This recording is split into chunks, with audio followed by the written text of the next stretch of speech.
कि दक्षिणा का मतलब पैसा, धन दौलत, गाड़ी, जमीन नहीं है। तो कहा तब महाराज क्या दक्षिणा है?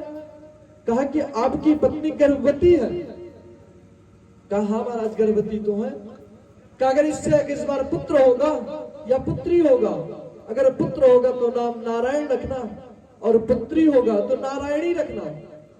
तब अजामिल ने सोचा चिंकू मिंकू रखना ही है तो इससे अच्छा है कि नारायण ही नाम रख दूंगा, ब्राह्मण से पीछा तो छूटे। तो कहा महाराज ऐसे नहीं, आप संकल्प करो हाथ में, अगर पुत्र होगा तो नारायण और पुत्री होगी तो नारायणी रखना।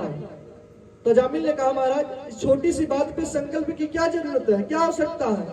मैं आपको वचन देता हूं कि मुझे नाम तो रखना ही है, जैसे मैंने अपने 8 पुत्रों का नाम चिंकू मिंकू रखा है, उसी प्रकार से सबका यह नाम न रख करके पुत्र होगा तो नारायण रखूंगा। इतना कहा तो ब्राह्मणों ने कहा ठीक है, और वहां से ब्राह्मण प्रस्थान किए हैं। कालांतर में जब समय पूर्ण हुआ है तो उसकी पत्नी से एक पुत्र हुआ है, और जब जाति कर्म संस्कार की बारी आई है तो अजामिल को स्मरण आया कि ब्राह्मणों ने कहा था कि अगर पुत्र होगा तो नाम नारायण रख देना। तो आज उसका नाम, अपने पुत्र का नाम नारायण रखा है।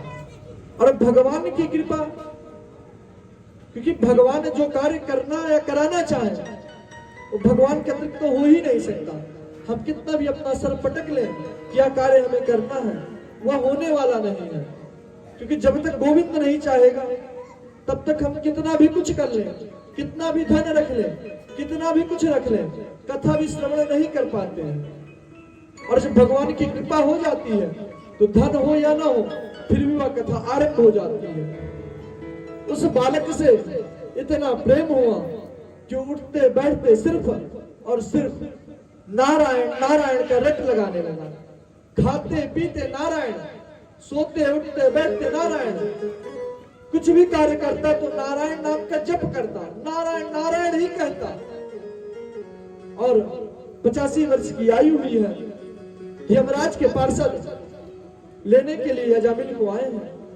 उन काले आदमियों को देख करके अजामिल डर गया है और अपने पुत्र को बुलाने लगा, नारायण मेरी रक्षा करो, नारायण मेरी रक्षा करो।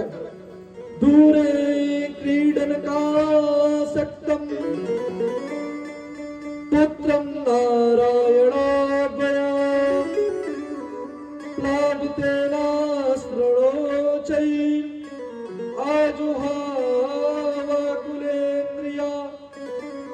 जो 10 कदम दूर उसका पुत्र नारायण खेल रहा था, वो अपने पिता की बात को ना सुना, और जो 10,000 योजन दूर हमारा नारायण था उसके कानों में जैसे ही, कर्णों में जैसे स्पर्श हुआ कि कोई नारायण नारायण बुला रहा है, तो अपने पार्षदों को भेजा कि जाओ मेरे भक्त की रक्षा करो।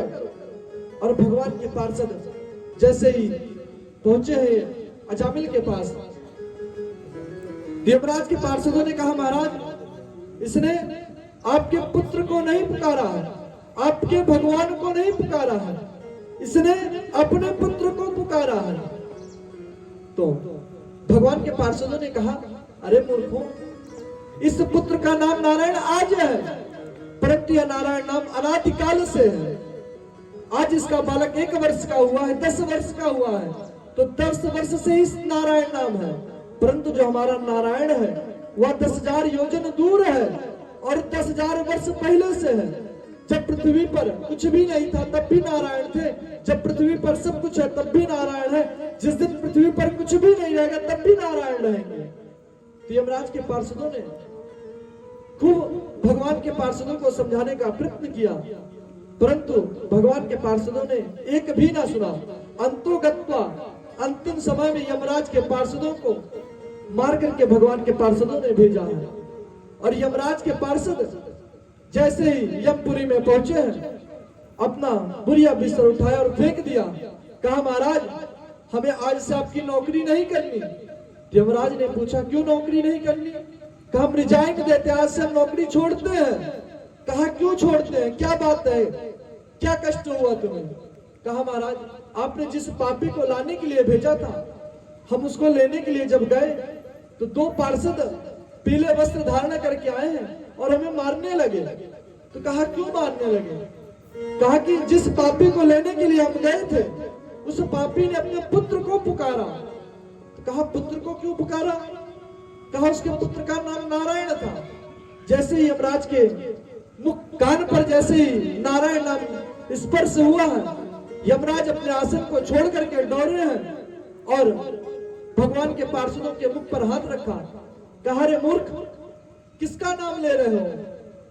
इस नाम को ले रहे हो, धीरे लो, या तो इस जेल में जितने भी कैदी हैं, अगर उनके कर्णों में ये नारायण नाम चला जाएगा तो हमें सबको छोड़ देना पड़ेगा, हमारी दुकान बंद हो जाएगी। तो यमराज के पार्षद अपने पार्षद को लेकर के बाहर आए हैं और कहा अब बताओ क्या बात करें? कहा महाराज अजामिल हमको देख करके डर गया, भयभीत हो गया, तो उसने अपने पुत्र नारायण नारायण कह के पुकारा, पुत्र मेरी रक्षा करो। तो पुत्र तो नहीं आया, परंतु भगवान के पार्षद आ गए। तो यमराज कहते हैं अहो भाग्य, तुमने भगवान के पार्षदों का दर्शन किया है।